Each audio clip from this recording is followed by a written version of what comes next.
Okay, this recording is for your review for your test that you're getting ready for. We're going to begin with 6.1, finding the area between two curves.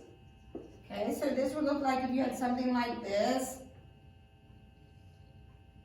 How would you get the area between those two curves? Well, we would draw the rectangle that represents top minus bottom and figure out, oh, this is all going to be in terms of x, which means we need to find where they intersect. So x1 and x2 where they intersect.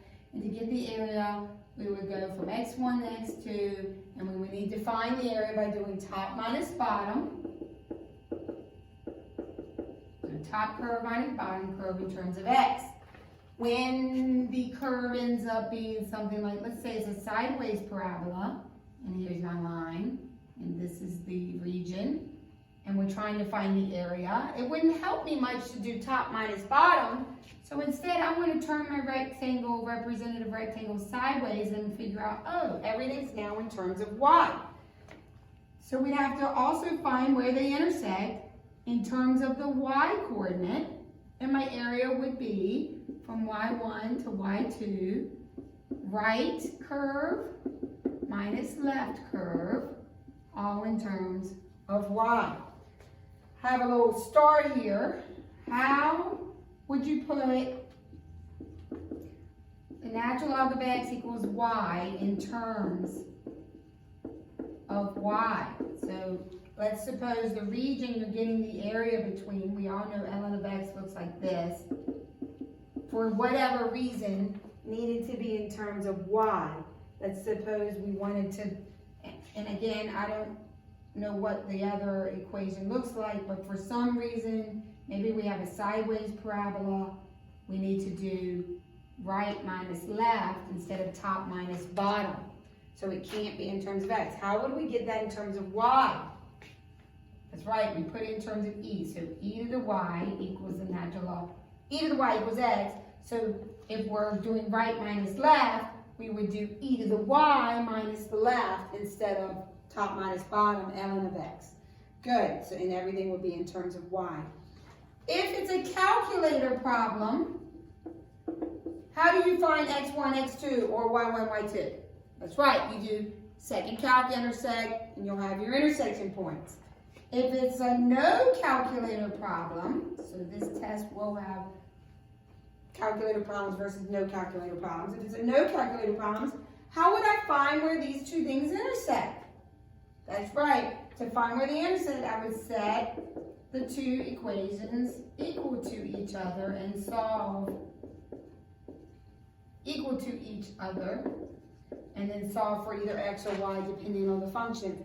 So to no calculator, you're going to have to set the two equations equal and solve. Good. So let's move on to section 2.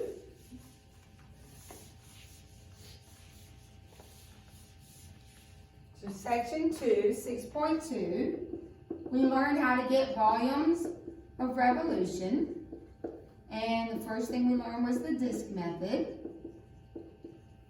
Okay, so this would be the idea. Let's suppose this is our region.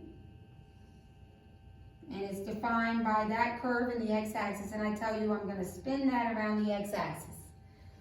So we're spinning. And we take all these rectangles, the infinitely many rectangles that make up that area, and spin them. Well, each rectangle now makes a what? A disk. That's why it's called the disk method. And each disk has a base that makes a circle. So we're adding up all of those disks, and we're adding up the area of all their bases times the width of them each, because that would give me my volume. Volume is base area times the height of the object. The width here is like my height. So they're all making circles. So what's all those areas? Pi r squared. So all of these volumes have pi out front. And we should be having the radius squared in terms of x. So this would be my radius. And it would have to be whatever it is in terms of x. Well, how do we get that radius? We do the top minus the bottom. In this case, the bottom is 0. And my x1 to my x2 will be my limits. What happens when I spin that object? Let's say it's a sideways parabola. And I'm spinning it around the y-axis. Well, now when I spin it, everything's in terms of y. So to get my volume, it's still gonna have pi out front, but now my limits will be from y1 to y2, and it's going to be right minus left. So that means this is my radius in terms of y, and I have to square that radius. Don't forget to square the radius. There you do right minus left, here you would do top minus bottom to get that radius.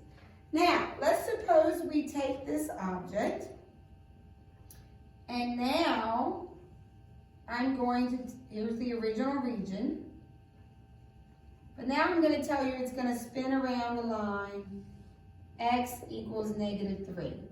So I'm spinning it around this line. Well, what happens? I have a hole. So I end up having two radii. I have to have the big radius that goes from the outer edge of the shading to the axis you're turning around. I'm going to call that capital R. And then I need my hole's radius. So we're going to call that little r. And to get this volume, you're going to still be in terms of x. You're going to still have pi r squared, but you're actually going to have two radii. You're going to have the big radius in terms of x, and you square that, minus the little radius in terms of x, and you square that. Because what you're taking out is the volume of the hole. So that's empty space, that volume of the hole. How do we get the radius? We do the top curve minus the bottom. In this case, it would be minus -3. Top minus bottom, and there's a hole. Okay, what happens when, let's say the object I'm spinning it around was this line in this sideways parabola.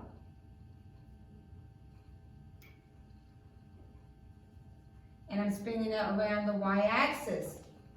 Well, there would be a hole. If I drew my rectangle, I'd have a rectangle that goes all the way to the outer edge, but there's a big hole here, so I'd also have a rectangle that goes to the closer edge. So I would need to have a big radius, and I'd have to have a hole radius. But now everything's in terms of y, so my volume will be pi with y limits. So we got to find where they intersect still. Everything's in terms of y, but it's going to be the big radius in terms of y squared minus the little radius in terms of y squared. So go back and look at those homework ones. We had 2 nights of homework on that, but it was before spring break, so go refresh your memory. So then, when we got back from spring break, we learned about, I think it was when we got back from spring break, it's all a jumble now. We learned how to get volumes using cross sections.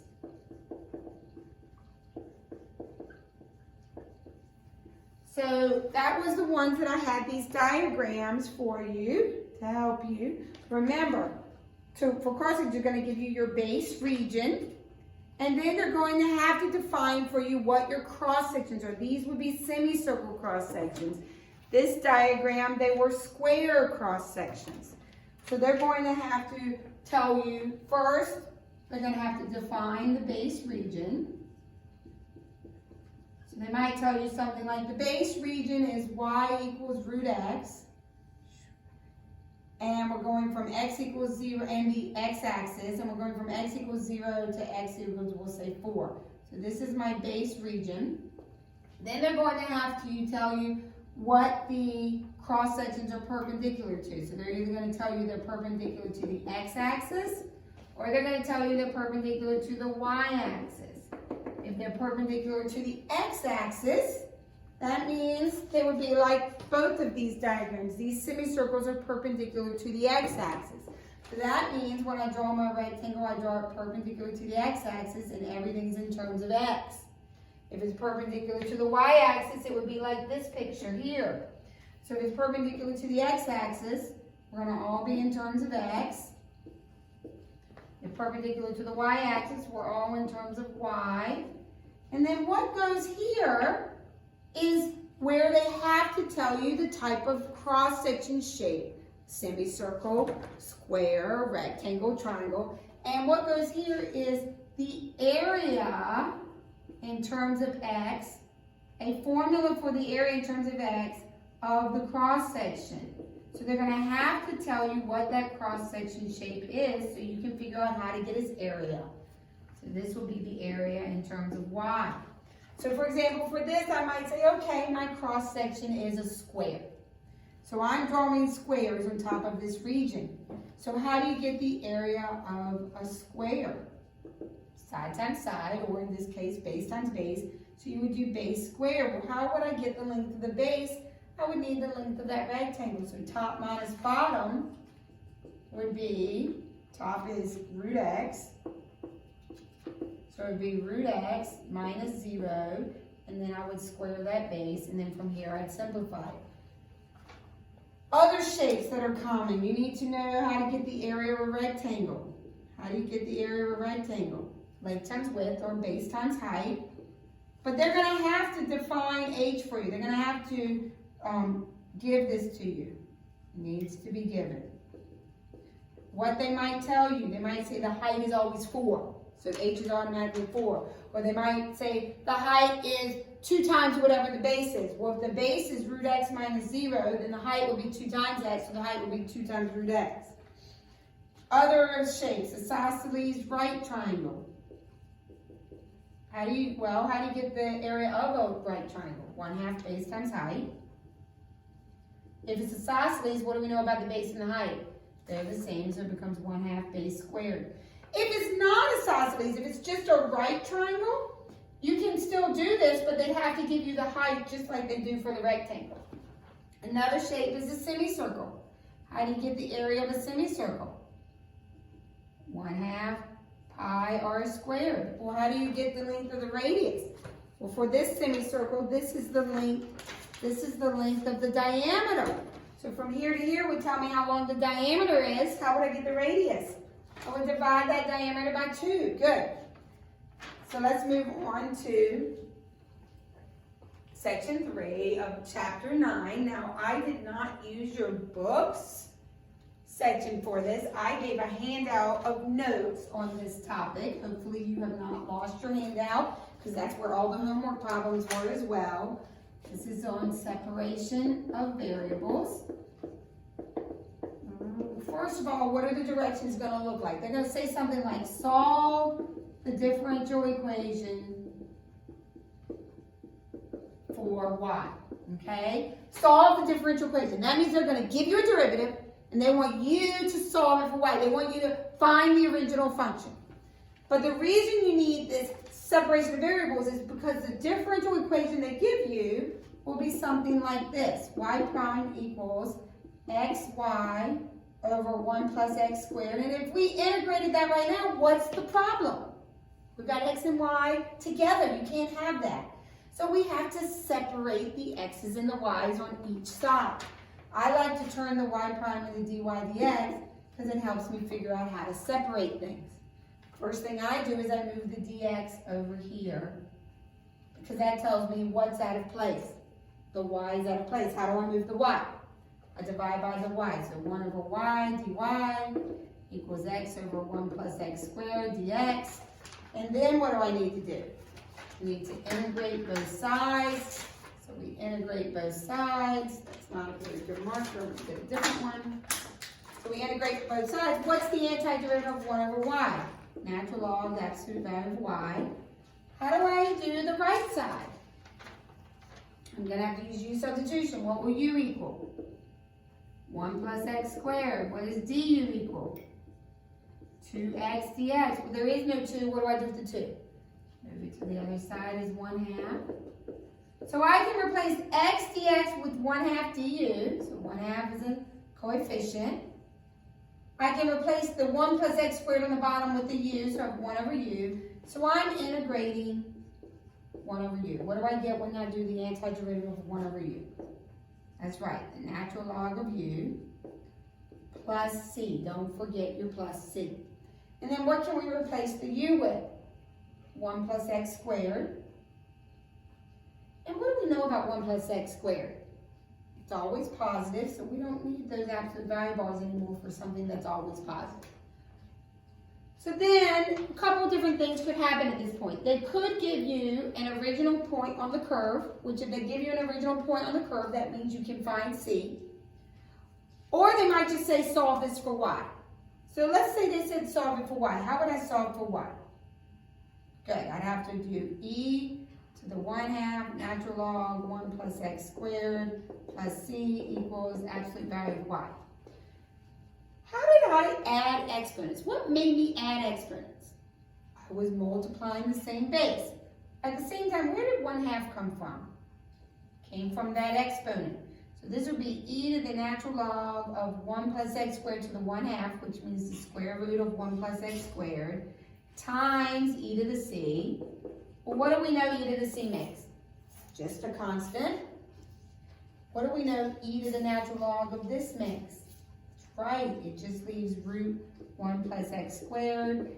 And we can drop the absolute value of bars. Technically it's plus or minus c, but as we've learned, the c absorbs the plus or minus, and so we don't have to worry about it because when it's time to plug in the particular point, the c will figure it out for us whether it's positive or negative when we plug in an original point. Good.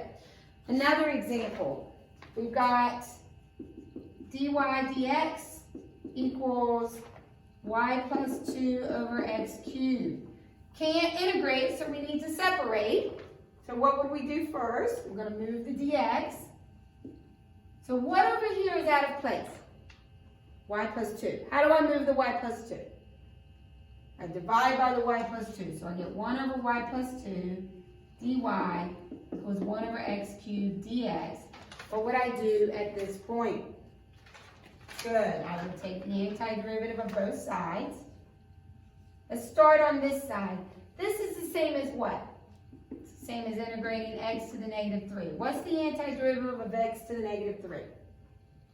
Negative 1/2 x to the negative 2 plus c. Don't forget your plus c. Over here, how do I integrate 1 over y plus 2? That's right, we have a function inside of our function, so we gotta say u equal to y plus 2. du is gonna just be dy. So I'm integrating 1 over u, and what's the antiderivative of 1 over u? Natural log of u, which is y plus 2. Don't forget your absolute value bars. And then from here, they may give you a point. I may say solve for y. If I ask you to solve for y, what would you do first? You would use e. So you get e to the negative 1/2 x to the negative 2 plus c equals absolute value of y plus 2. What made me add exponents? Multiplying by e to the c. What is e to the c? It's just a constant. And then we can drop our absolute value bars. Technically, that makes this plus or minus, but when you plug c in up here, it will have taken care of the positive or negative for you. And then our last step is subtract the 2. So c e to the negative 1/2 x to the negative 2 minus 2 equals y. Good. So last example of one of these.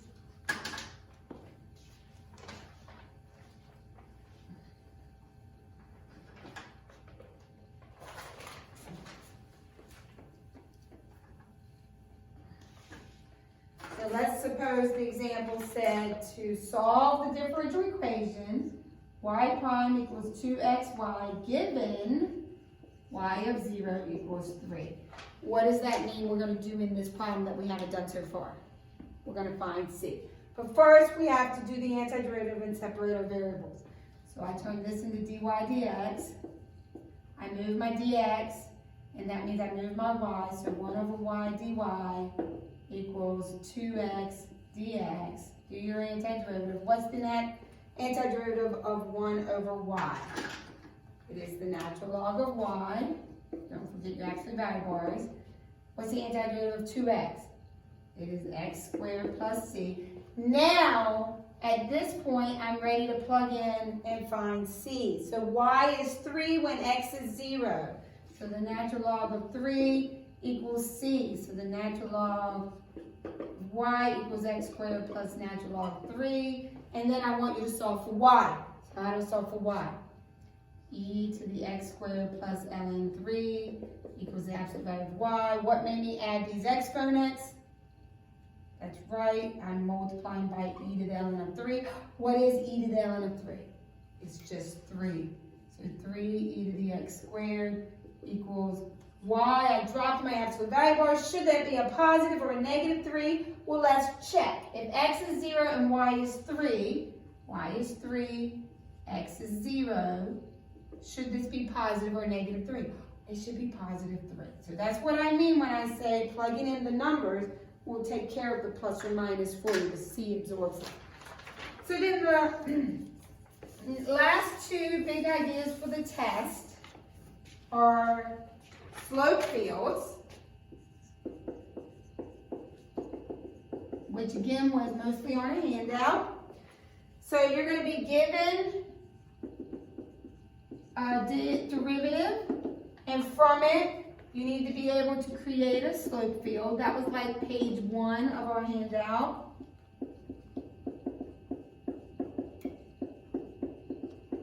And then you're going to need to be able to match a slope field to its differential equation. So you might be given a slope field with 5 different dy dx choices, and you need to figure out which one of those choices would make the slope field that you're looking at. And then you should look at inverse functions, the 2 AP problems we did. Go back and make sure you could do an AP problem like those. So inverse functions, that was the very last little tiny topic we did.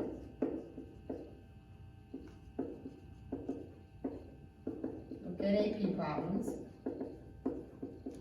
And then finally, this was actually before all of this. Well, yes, it was before we did area. It was the very first thing we did after the last test, and that's calculator problems. You were going to have some calculator problems. There was a calculator worksheet and a pledged assignment. So review the calculator worksheet and the pledged assignment where we had calculator problems like on the worksheet. This means you're going to have to integrate get a definite integral on your calculator. These were problems like, we had problems like you take cookies out of the oven and they're a certain temperature, and I give you the rate and I want to know what, the temperature will be after, 10 minutes or whatever the problem says. Those types of problems. Go back and look at those problems on your calculator. If this is a free response question, and it's a calculator problem, you still would have to show me, oh, I pull my cookies out of the oven. They start at 350 degrees. As time goes by, the temperature is reducing. So this is losing how much temperature? Well, I'm going from time 1 to time 2, and they're going to have given you a formula for the rate at which the temperature is dropping or whatever. So that would be here. So you would have to show me the equation and then use your handy dandy calculator and have an answer. If all you do is give me the calculator answer and it's a free response, you're losing more than 1 point. This is the majority of the points. The final answer is just 1 point. This gets you more, so make sure you show the setup. This is for definite integrals on your calculator. You might have an average value problem on the calculator portion, on the calculator portion. One of your pledge assignment problems is the average value. How do you get the average value if you're given the derivative function, the rate function, the velocity function? You would be doing 1 over b minus a, integrate from a to b, the derivative function, the rate function. Good.